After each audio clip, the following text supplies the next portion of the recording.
Hi folks, this is Lee Murphy of artbyleemurphy.com and the artist behind all the artwork you see on this channel and on that website. And here is another scene from my little artist garden here. This morning the sunlight looks so very nice, so I figured I'd just pop out the camera and just start yapping. This particular plant here is an old geranium that I got literally off a curb from an estate sale in the neighborhood, people just throwing away stuff, and actually this is the grandchild of that geranium. It was just barely a stub, barely hanging on to life, but as you can see, it did pretty well here.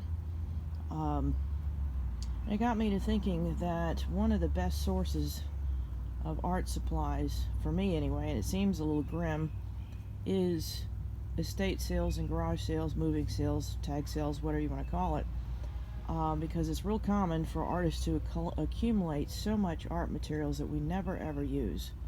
And it's kind of sad really, because so much of it does wind up in the garbage. Art supplies do have a shelf life, particularly things like acrylic that solidify in the tube and such, so it is kind of weird the way we just get so addicted to, I know myself and other artists I know get so addicted to acquiring way more art materials than we're ever going to use, and I try to be mindful of that and try to purge every once in a while to give it away to stuff or sell it or whatever, just to make sure I don't accumulate it and have it just sit there and just get its own sort of inertia and just never ever do anything with it. Anyhow, keep that in mind when it comes to ways to save money for materials which are really expensive. And it's funny how, with a profession that is most often preceded with the word starving, bespoke art, I don't know if bespoke is the right word, but dedicated art materials do tend to be way more expensive than their counterparts in other stores. And I'm going to pan up here, and this is what reminded me of that. These are actually the grandchildren of an amaryllis bulb I bought in Kmart years ago when it was still in business.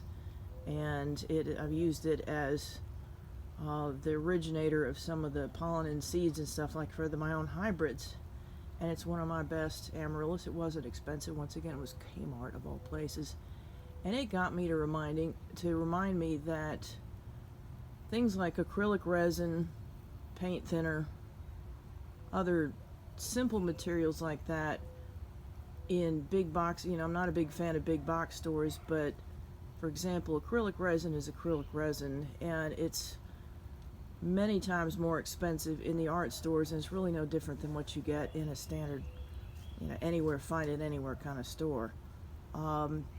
If you do your homework on the chemical properties of things, for example, like paint thinners and stuff, odorless paint thinners, you can find that in any store. You don't have to go to an art store for it. It can be a way to save, what little money we have these days as artists, and save our money, the good money, the stuff that we really should be spending a lot of money on, going to the little mom and pop art stores, which are fast disappearing.